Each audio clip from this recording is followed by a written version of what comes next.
Another Kansas City Chiefs player is making headlines, not the one who won Super Bowl MVP, not even the one who was dating Taylor Swift. No, Harrison Butker, the field goal and place kicker for the Kansas City Chiefs, is making waves with his speech. Here are my thoughts and how we should respond when famous people say things that impact the lives that we live.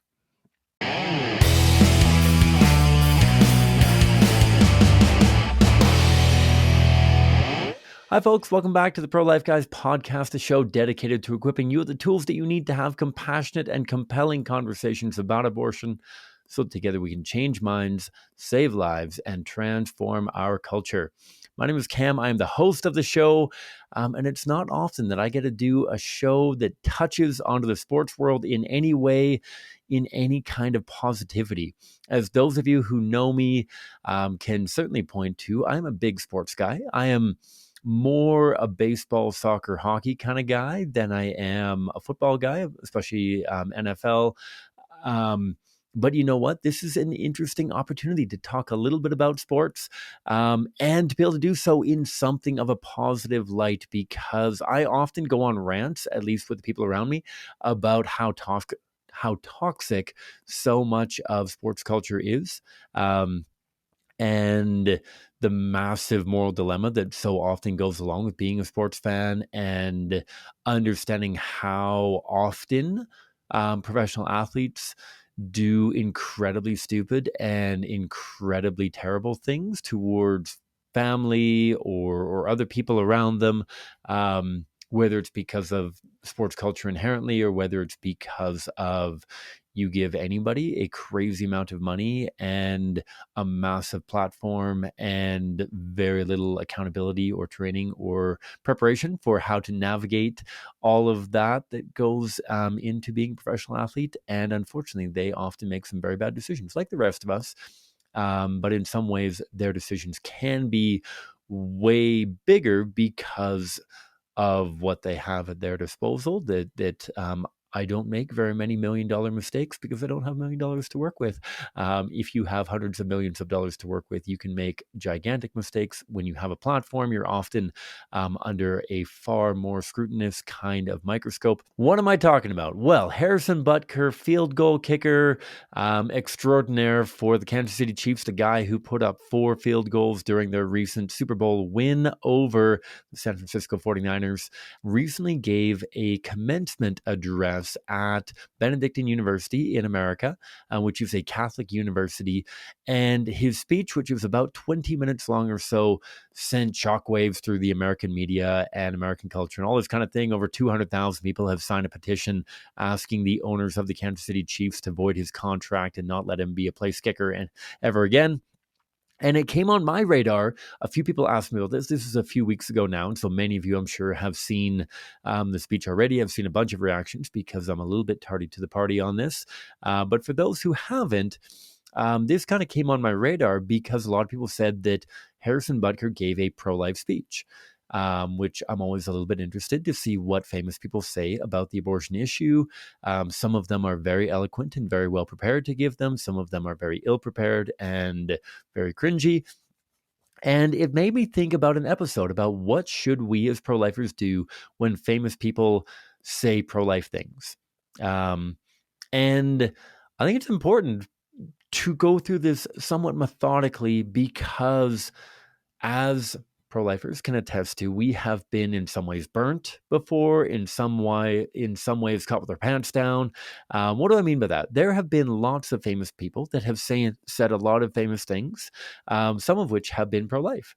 And I remember when I first got involved, actively involved with CCBR, it was recently, shortly after Floyd Mayweather Jr., who was a very famous boxer, arguably one of the pound-for-pound greatest boxers of all time. From what I understand, I'm not a huge boxing fan.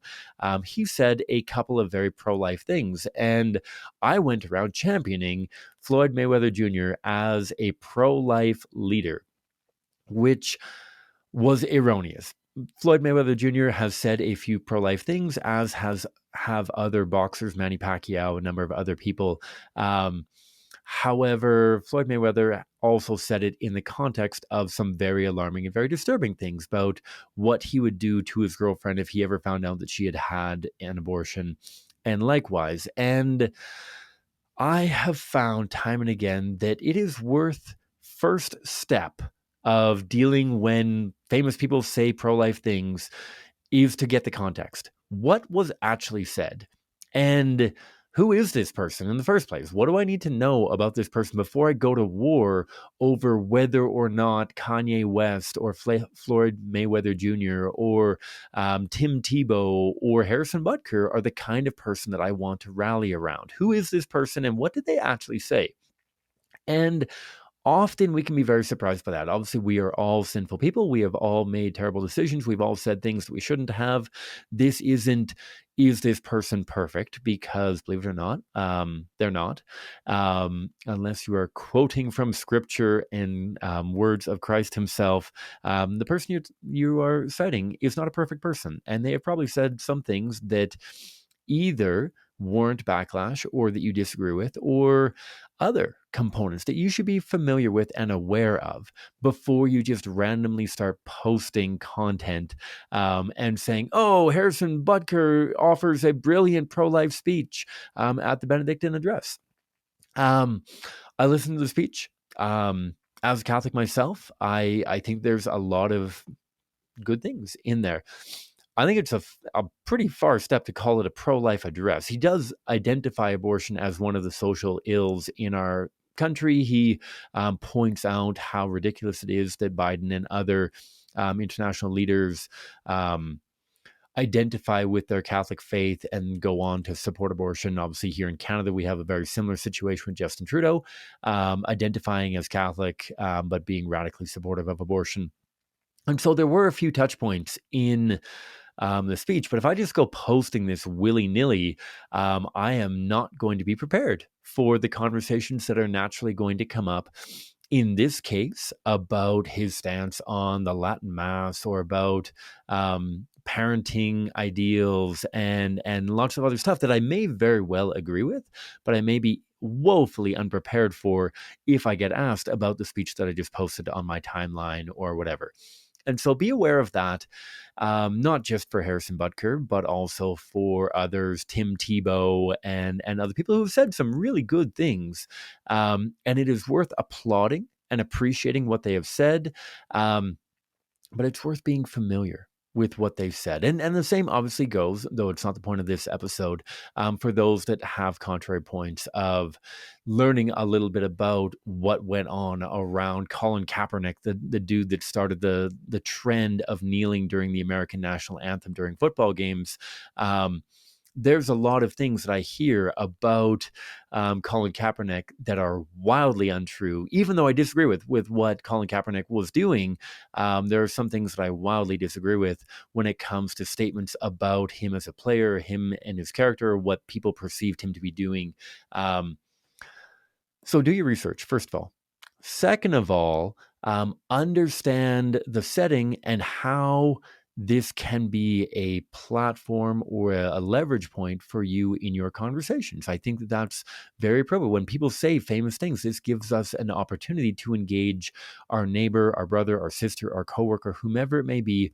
This is one of the great things of having a gigantic platform, is that people are familiar with these people and we are able to take what they've said and leverage it in our conversations towards making meaningful conversations. That when people are asking us about football or about celebrities or something like that, to be able to bring up in conversation a pro-life commencement address or a pro-life famous person, whatever, and use that as a vehicle towards a conversation about abortion can be really cool.